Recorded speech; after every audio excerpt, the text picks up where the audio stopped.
So I just wanted to do a quick video on how the past week has been. I'm not exactly sure what my last video was. My hair looks crazy right now.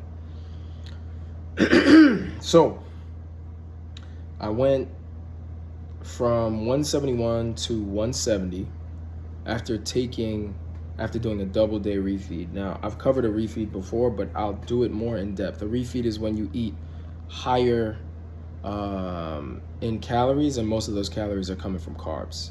You do that to restore your hormone levels and some glycogen levels.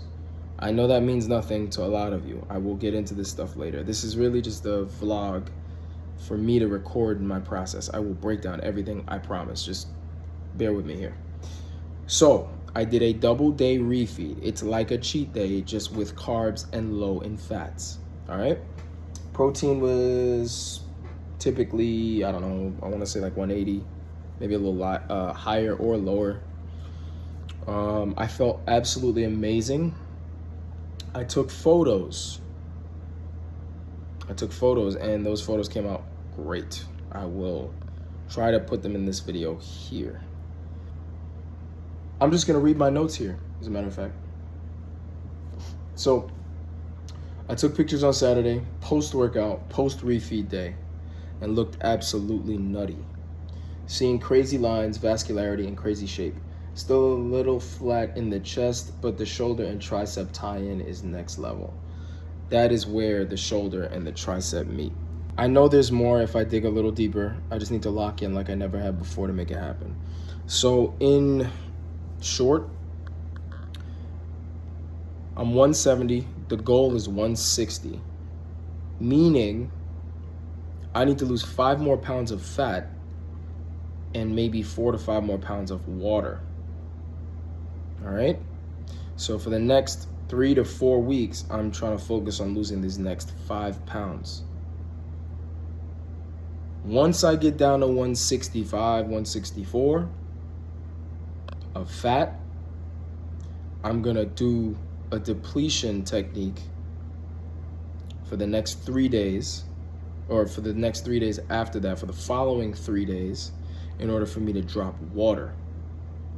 So I'm gonna lose fat, and then I'm gonna lose water, and then I'm gonna be dry, and then I'm gonna be very, very lean, and I'll probably be flat, because when you don't have water, your muscles tend to look very flat, especially when you don't have carbs as well.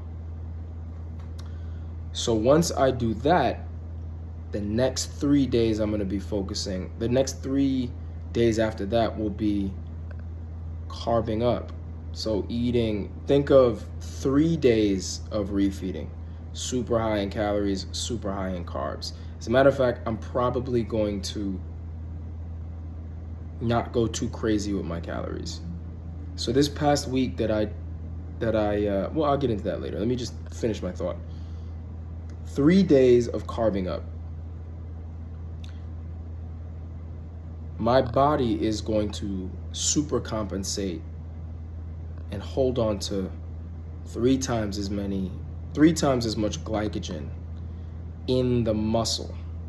So I'm going to fill up, and I'm gonna look bursting full. My muscles, understand? So they're gonna have this pop to them.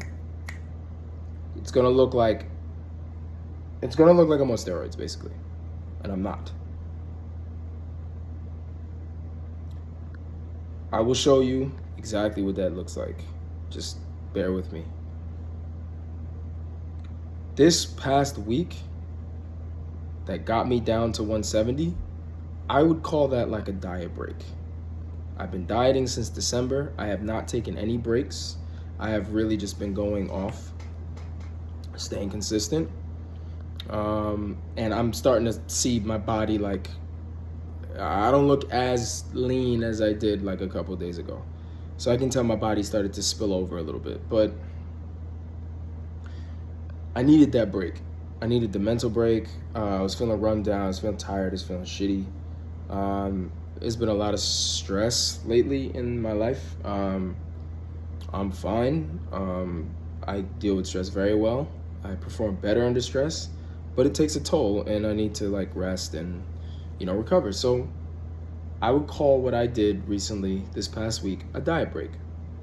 Even though my weight came down, my calories were definitely higher and I didn't take as many steps, but I needed it. So now, this week, I'm trying to pull it back. I'm trying to pull it back so that I can get right back into my deficit and lose these next 5, maybe even 6 pounds of body fat so that I can see major change. And then when I use my tactics to deplete and then peak, I'm gonna take my final photos. I'm gonna put them side by side with my before photos when I first started this cut, when I was basically 200 pounds. I can't talk right now. And then you'll see the drastic difference. I'll try to make it as scaled as possible. I'll try to scale the pictures as best as I can, and try to create the same angles, and just I want to make it as closely. I want to be able to make a close comparison, so you can see the difference. But once I do that, that's it. Like, I'm out here. Like, that's it. It's just maintenance and slowly putting on muscle from there. I was telling one of my favorite clients. She might be my favorite, but I was telling her, I'm doing this for y'all. I'm doing it for me, 100%. But I need some added motivation. I have my own intrinsic motivation, but I like having some external motivation as well. I think it's important to do this for somebody other than yourself. And my clients, I want to show my clients and people who just, basically give a shit. I want to show them that you can achieve the body you want, and it's not that hard. It's just complex. And if you have a coach and you trust your coach and you don't lie to your coach, some of y'all out there lying, don't be lying, especially don't lie to me. I mean, you can't lie to me, but don't lie to yourself. But if you can stay consistent and find a groove and not let the frustrations take you off track, you can see what you want. I promise you that. This video is already going longer than I expected it to go, but that's okay. I look like crap. I want to take a nap, and I need to get a haircut. I'm not cutting the top, but I am definitely going to get the sides. And I do my haircuts myself, so maybe I'll just do a video on that, how I do my own haircuts. But for now, y'all just gonna have to see me when my hair is looking fresh and I'm looking much prettier, because right now I look like I need to go to sleep. So that's what I'm gonna do. Thank you all for supporting me, and drop a comment, hit the like button, subscribe. I really appreciate all the love and support. Stay tuned, stay on your journey. I'll check in later. Peace.